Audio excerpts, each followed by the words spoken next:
नमस्कार मित्रांनो, सगळ्यांचे स्वागत माझ्या कॉमन मॅन या यूट्यूब चॅनलवर. कालची सभा झाली PKC पार्कवर आणि त्या सभेत नेहमीप्रमाणेच मुद्दे होते. नेहमीप्रमाणेच एक रडगाणं होतं. भारतीय जनता पार्टी यांच्यावर जहरी टीका होती, मुख्यतः नरेंद्र मोदी यांच्यावर टीका होती आणि बरेच काही मुद्दे होते. तर असे उद्धव ठाकरे यांचं दुखणं थोडंसं विचित्र होत चाललंय असं मला वाटतं. तर तुम्ही म्हणाल विचित्र दुखणं म्हणजे काय? विचित्र दुखणं म्हणजे असं आहे की एकाच वेळी अनेक दुखणी असणे. नुसतं पोट दुखणं नाही तर पाठही दुखणं, डोकंही दुखणं, मानही दुखणं, अशा अनेक दुखण्यांनी ते त्रस्त झालेले. ही मानसिक दुखणी आहेत बरं का. तर तुम्ही म्हणाल मानसिक दुखणी कशी काय? उद्धव ठाकरे यांच्यावर मी अजिबात टीका करत नाहीये. मलाही तुमच्याप्रमाणेच त्यांच्याबद्दल सहानुभूती वाटते. असा रातोरात एखाद्याला राजीनामा द्यावा लागणं, त्याचा पक्ष त्याला सोडून निघून जाणं, हे किती वेदनादायक असू शकतं हे ज्याचा पक्ष सोडून गेलाय त्यालाच कळेल. आणि पक्ष सोडून जाण्याची कारणे काय आहेत? ती कारणे, कोणी कोणाचा विश्वासघात केला, कोणी खरोखर खंजीर खोपसला, हे वेगळे मुद्दे. म्हणजे बघा हे दुखणं किती जुनं आहे. हे म्हणजे निवडणुकांच्या आधीपासून 2019च्या निवडणुकांच्या आधीपासूनचं दुखणं आहे.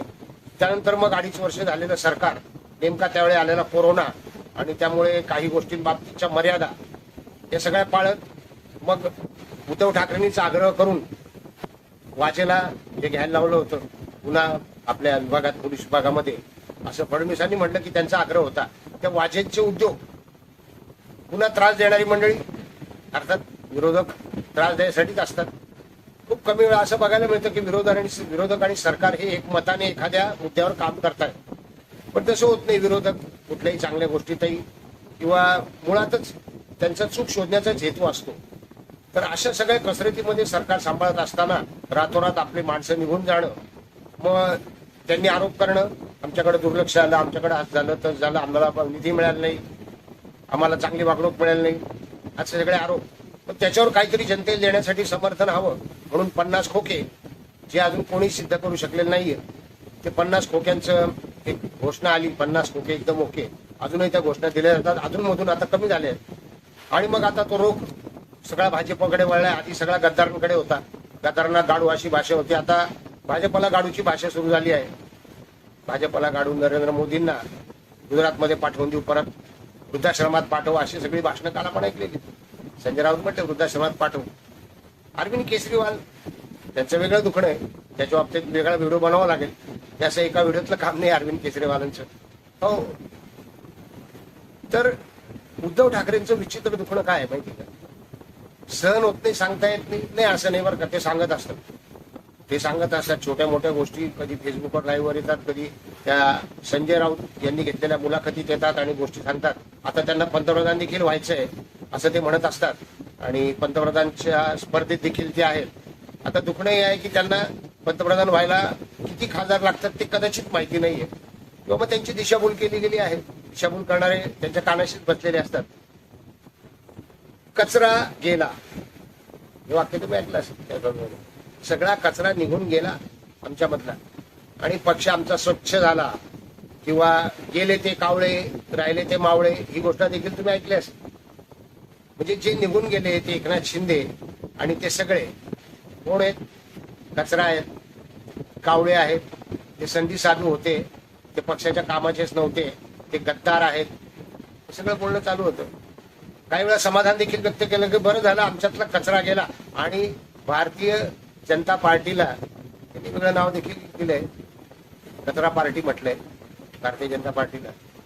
तर कचरा गेला, ही कचरा पार्टी आहे, यांना पोरं होत नाही म्हणून आमची पोरं पळवून नेतात, आमची पोरं घेऊन जातात, हे सगळं चालूच आहे जोरदार.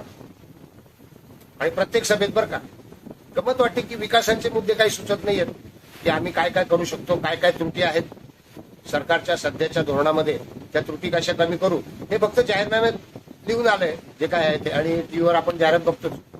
बाकी सगळं सतत जळफळाट, संताप, वेदनेने विवळणे, सहानुभूती मिळवण्यासाठी प्रचंड प्रयत्न करणे. आणि माझा महाराष्ट्र, माझा भारत, माझा महाराष्ट्र, होय त्यांचा महाराष्ट्र आहे. महाराष्ट्र फक्त त्यांचा आणि त्यांचाच आहे असं त्यांना वाटत असतं. आणि माझा मराठी माणूस माझे उद्योग पळवू देणार नाही, माझा मराठी माणूस, माझा शेतकरी, माझा आदिवासी, माझा, हे होतं. आता दुखणं मगाशी म्हटलं ते असं आहे की हा कचरा निघून गेला असं म्हणायचं एकीकडे, आणि कचरा गेला रे म्हणून रडायचं. बघा कसं विचित्र काय की कचरा नेला रे, कचरा उचलून नेला रे, कचरा पळवला रे असं म्हणायचं आणि त्यांना कचराही म्हणायचं. काय केलं हो विचित्र. कोणाच्या घरातला कचरा साफ केला की उलट आपल्याला घर किती छान वाटतं. बरं झालं बाबा एकदाचं भंगारमध्ये विकून टाकलं, बरं झालं बाबा एकदाचा कचरा तो बाहेर काढला, खूप दिवसाचं घर सफाई राहिली होती आणि तो कचरा काढायचे कष्ट पण घ्यावे लागले नाही, परस्पर उचलून नेला. हो, कचरा परस्पर उचलेला असं समाधान वाटायला पाहिजे ना. तुम्ही एकीकडे कचराही म्हणता, तुमच्याच पक्षात असणाऱ्या ज्यांच्या जोरावर तुम्ही मुख्यमंत्री झालात, ज्यांच्या बहुमताच्या जोरावर तुम्ही मुख्यमंत्री झालात, त्यांना तुम्ही कचरा म्हणताय. तो कचरा गेला म्हणून समाधान व्यक्त करताय एकीकडे, आणि एकीकडे माझा कचरा नेणारे अशी बोंबई ठोकताय. काय की नाही विचित्र होतं. फार वाईट अवस्था आहे. मगाशी म्हटलं तसंच आहे की ज्याचं जळतं त्यालाच कळतं. आणि आता ती मशाल जी आहे ना, ती सगळ्यांच्या बुडाला लावायची प्रतिज्ञा केलेली आहे. हा सगळा कचरा मशालीने जाळणार आहेत. त्याचप्रमाणे भारतीय जनता पार्टीच्या बुडाला प्रत्येक उमेदवाराला हा कचरा मशाल जाळणार आहे, काढणार आहे. आणि पुन्हा एकदा उद्धव ठाकरे यांचं सरकार येणार आहे. भगव्याचं नाही, बघायचं नाही, हे पुन्हा सांगतो. उद्धव ठाकरे यांचं सरकार येणार आहे फक्त, आणि कदाचित झेंड्याचा रंगही बदलला असेल, मशाल असेल भगवी आणि पार्श्वभूमी हिरवी असेल. मी टीका नाही करत आहे, मी वस्तुस्थिती सांगतोय. अनेक लोकांना असं वाटतं की त्यांना महाराष्ट्रातली जनता आता सुशिक्षित आहे, जनतेकडे सगळ्यांच्या हातात जवळजवळ 80% लोकांच्या हातात मोबाईल आहे, आणि त्यापैकी काही टक्के लोक सोडले तर बहुतेक लोक राजकारणात इंटरेस्टेड आहेत. जरी ते प्रत्यक्ष सहभागी नसतील तरी ते बातम्या वाचत असतात, बातम्या बघत असतात, आणि त्यांना स्वतंत्र बुद्धी दिलेली आहे.